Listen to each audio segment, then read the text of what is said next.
Hello जय माताजी जय श्री कृष्ण। आदि वार्ता शुरू करिए पहला वीडियो गमे तो लाइक और शेर कर दीजिए। चैनल पर जो तमे नवा हो तो चैनल ने सब्सक्राइब कर दीजिए। तो चलो शुरू करिए आजनी वार्ता। देपाड़ दे। उनाळो आव्यो छे, धोम तड़को धके छे, आभमांथी जाणे अग्नि वर्षे छे, ऊनी ऊनी लूवाय छे, पारेवा फफड़े छे। चैत्र महीनो गयो, वैशाख गयो, जेठ आव्यो। नदी सरोवरना पाणी सुकाणा, झाड़वाना पान सुकाणा, माणसोना शरीर सुकाणा, पशु पंखी पोकार करवा लाग्या। राजा देपाड़दे भगवानना भक्त छे। राते उजागरा करे छे, प्रभुने अरज करे छे, हे दयाळु मे वरसावो। मारा पशु पंखी अने मानवी भूख्या तरस्या मरे छे। प्रभुए जाणे राजाजीनी अरज सांभळी। अषाढ़ महीनो बैठो ने मेहुला वरसवा लाग्या। धरती तरबोड़ थई, डूंगरा उपर घास उग्या।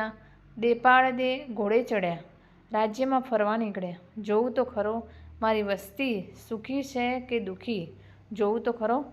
खेडूत खेतर खेड़े छे के नहीं, दाणा वावे छे के नहीं, तमामना घरमां पूरा बळद ने पूरा दाणा छे के नहीं। घोड़े चढ़ीने राजा चाल्या जाय, खेतरे खेतरे जोता जाय। मोरला टवके छे, पशुड़ा चरे छे, नदीओ खळखळ वहे छे अने खेडूतो गाता गाता दाणा वावे छे। सौने सांतीड़े बब्बे बळदो, बळदो पण केवा ढींगा अने धफड़िया। पण एक ठेकाणे राजाजीए घोड़ो रोक्यो। जोई जोईने एनुं दिल दुभायुं, कड़ीए कड़ीए एनो जीव कपायो। एक माणस हळ हांके छे पण हळने बे बाजू बळद नथी जोतर्या।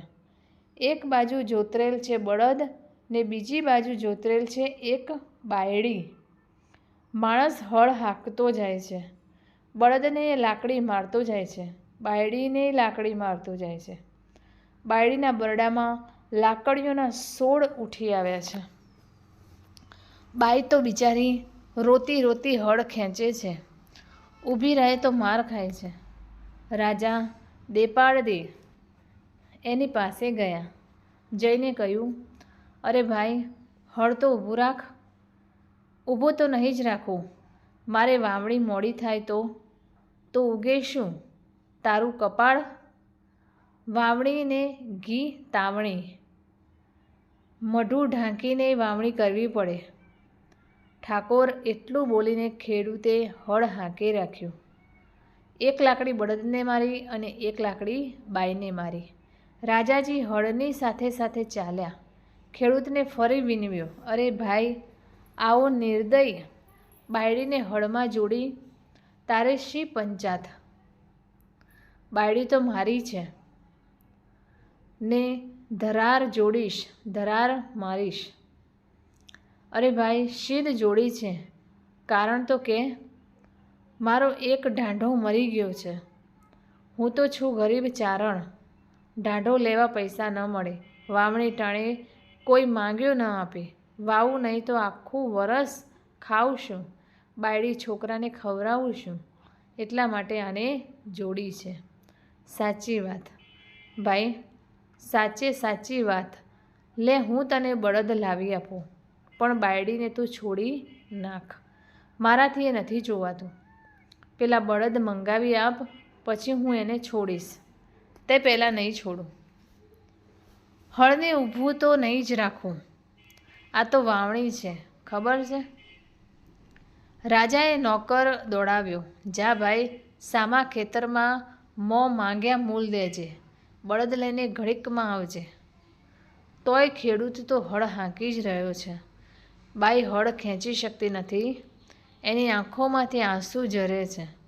राजा बोल्या, ले भाई हवे तो छोड़, आटली वार तो ऊभो रहे। खेडूत बोल्यो, आज तो ऊभा केम रहेवाय, वावणीनो दिवस घड़ीकना खोटीपामां आखा वरसना दाणा ओछा थई जाय। राजाजी दुभाई गया, तू पुरुष थईने आटलो बधो निर्दयी, तू तो मानवी छे के राक्षस। खेडूतनी जीभ तो कुहाड़ा जेवी, तेमांय पाछो चारण खेडूत। बोले त्यारे तो जाणे लुहारनी कोठमां ફૂલડા ઝરે. એવું જ બોલ્યો. તું બહુ દયાળુ હોય તો ચાલ, જૂતી જાને, તને જોડું ને બાયડીને છોડું. ઠાલો ખોટી દયા ખાવા શા સારું આવ્યા છો. બરાબર બરાબર કહીને રાજા દેપાળ દે ઘોડા પરથી ઉતર્યા અને હળ ખેંચવા તૈયાર થઈ ગયા. કહ્યું, લે છોડ એ બાઈને અને જોડી દે મને. બાઈ છૂટી એને બદલે રાજાજી જૂતાણા. માણસો જોઈ રહ્યા. ચારણ તો અણસમજુ હતો. રાજાને બળદ બનાવીને એ તો હળ હાંકવા લાગ્યો. મારતો મારતો હાંકે જાય છે. ખેતરને એક છેડેથી બીજે છેડે રાજાએ હળ ખેંચ્યું. એક ઉથલ પૂરો થયો ત્યાં તો બળદ લઈને નોકર આવી પહોંચ્યો. રાજા છૂટા થયા. ચારણને બળદ આપ્યો. ચારણીની આંખમાંથી તો દળ દળ હેતના આંસુડા દળ્યા. એ તો રાજાના વારણા લેવા લાગી. ખમ્મા મારા વીરા, ખમ્મા મારા બાપ, કરોડ દિવાળી તારા રાજપાટ તપજો. દેડપાડ દે રાજા ભારે હૈયે ચાલ્યા ગયા. ચોમાસું પૂરું થયું. દિવાળી ઢૂંકળી આવી. ખેતરમાં ઊંચા ઊંચા છોડવા ઉગ્યા છે. ઊંટ ઓરાઈ જાય તેટલા બધા ઊંચા. દરેક છોડની ઉપર અકેક ડુંડું, પણ કેવડું મોટું, વેંત વેંત જેવડું. ડુંડામાં ભરચક દાણા, ધોળી ધોળી જુવાર અને લીલા લીલા બાજરા. જોઈ જોઈને ચારણ આનંદ પામ્યો. પણ આખા ખેતરની અંદર એક ઠેકાણે આમ કેમ? ખેતરને એક છેડેથી બીજા છેડા સુધીની હારીઓમાં એકેય છોડને ડુંડા નીકળેલા જ ન મળે. એટલે કે એક પણ ડુંડામાં દાણા જ ન મળે. આ શું કૌતુક! ચારણને સાંભળ્યું. હા હા, તે દી હું વાવણી કરતો હતો ને ઓલ્યા દોડદાયો રાજા આવ્યો હતો. એ મારી બાયડીને બદલે હળે જૂત્યો તો. આ તો એણે હળ ખેંચેલું તે જ જગ્યા. કોણ જાણે કેવોય પાપ્યો રાજા. એના પગલાં પડ્યા એટલી ભોમાં મારે કાંઈ ન પાક્યું. વાવેલા દાણાએ ફોગટ ગયા. ખીજાઈને ચારણ ઘેર ગયો. જઈને બાયડીને વાત કરી. જા જઈને જોઈ આવ ખેતરમાં એ પાપિયાના પગ પડ્યા તેટલી ભોયમાં મારું અનાજે ન ઉગ્યું. બાઈ કહે, અરે ચારણ, હોય નહીં, એ તો હતા રામ રાજા. સાચે જ તું જોતા ભૂલ્યો. ત્યારે તું જઈને જોઈ આવ. ફરી મળે તો હું એને ટીપી જ નાખું.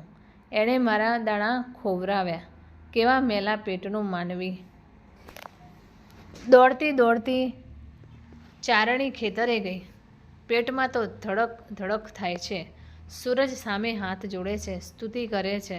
હે સૂરજ, તમે તપો છો, તમારા સત તપે છે, તોય સતિયાના સત સિદ્ધ ખોટા થાય છે. મારા રાજાના સતની રક્ષા કરજો.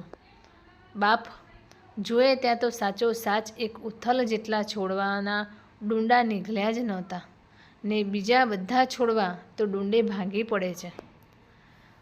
આ શું કૌતુક!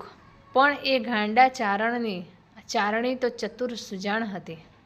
ચારણી હળવે હળવે એ હાર્યના એક છોડવા પાસે ગઈ. હળવે હળવે છોડવો નમાવ્યો. હળવે ડુંડું હાથમાં લીધું. હળવે હાથે ડુંડા પરથી લીલું પડ ખસેડ્યું. આહાહા, આ શું! દાણા નહીં પણ સાચા મોતીડા. ડુંડે ડુંડે મોતીડા, ચકચકતા રૂપાળા, રાતા પીળા અને આસમાની મોતીડા. મોતી મોતી મોતી રાજાજીને પગલે પગલે મોતી નીપજ્યા. ચારણીએ દોટ દીધી. ઘેર પહોંચી ચારણનો હાથ ઝલ્યો. અરે મૂર્ખા, ચાલ તો મારી સાથે. તને દેખાડું કે રાજા પાપી કે ધર્મી હતો. પરાણે એને લઈ ગઈ. જઈને દેખાડ્યું. મોતી જોઈને ચારણ પસ્તાયો. ઓહો, મેં આવા પનોતા રાજાને, આવા દેવરાજાને કેવી ગાળો દીધી. બધા મોતી ઉતાર્યા. ચારણે ફાંટ બાંધી. પર ભર્યા દરબારને ગામ ગયો. કચેરી ભરીને રાજા દેપાળદે બેઠા છે. ખેડૂતના સુખ દુઃખની વાતો સાંભળે છે. મુખડું તો કાંઈ તેજ કરે છે. રાજાજીના ચરણમાં ચારણે મોતીની ફાટ મૂકી દીધી. લુગડું ઉઘાડી નાખ્યું. આખા ઓરડામાં મોતીના અજવાળા છવાયા. રાજાજી પૂછે છે, આ શું છે ભાઈ? ચારણ લલકારીને મીઠે કંઠે બોલ્યો, જાણ્યો હત જળધાર નવડંગ મોતી નીપજે, તો વવારત વડવાર દી બાંધો દેપાડ દે. હે દેપાડ દે રાજા, જો મેં પહેલેથી જ એમ જાણ્યું હોત કે તું શંકરનો અવતાર છે, જો મને પહેલેથી જ ખબર પડી હોત કે તારે પગલે પગલે તો નવલખા મોતી નીપજશે, તો હું તને તે દિવસ હળમાંથી છોડત શા માટે? આખો દિવસ તારી પાસે જ હળ ખેંચાવત ને, આખો દિવસ વાવ્યા કરત, તો મારું આખું ખેતર મોતી મોતી થઈ પડત. રાજાજી તો કાંઈ સમજ્યા નહીં. અરે ભાઈ, તું આ શું બોલે છે? ચારણે બધી વાત કરી. રાજાજી હસી પડ્યા. અરે ભાઈ, મોતી કાંઈ મારે પુણ્ય નથી ઉગ્યા, એ તો તારી સ્ત્રીને પુણ્ય ઉગ્યા છે. એને તે સંતાપી હતી, એમાંથી એ છૂટી, એનો જીવ રાજી થયો, એણે તને આશીષ આપ્યા, તેથી આ મોતી પાક્યા. ચારણ રડી પડ્યો. હે દેવરાજા, મારી ચરણીને હું હવે કેદીએ નહીં સંતાપું. ચારણ ચાલવા માંડ્યો. રાજાજીએ તેને ઊભો રાખ્યો. ભાઈ, આ મોતી તારા છે, તારા ખેતરમાં પાક્યા છે, તો તું જ લઈ જા. બાપા, તમારા પુણ્યના મોતી તમે જ રાખો. ના ભાઈ, તારી સ્ત્રીના પુણ્યના મોતી એને પહેરાવજે. લે, હું સતીની પ્રસાદી લઈ લઉં છું. રાજાજીએ એ ઢગલીમાંથી એક મોતી લીધું, લઈને માથા પર ચડાવ્યું, પછી પરોવીને ડોકમાં પહેર્યું. ચારણ મોતી લઈને ચાલ્યો ગયો. ઘેર જઈને ચારણીના પગમાં પડ્યો. તો મિત્રો, આ કહાની તમને કેવી લાગી તે કોમેન્ટ કરીને જરૂર જણાવશો. વિડીયો ગમ્યો હોય તો લાઈક અને શેર કરી દેજો. ચેનલ પર જો તમે નવા હોય તો ચેનલને સબસ્ક્રાઈબ કરી દેજો. ફરીથી મળીશું આવા જ એક નવા વિડીયો સાથે, વાર્તા સાથે. ત્યાં સુધી નમસ્તે, જય માતાજી, જય શ્રી કૃષ્ણ, હર હર મહાદેવ. Thanks for watching.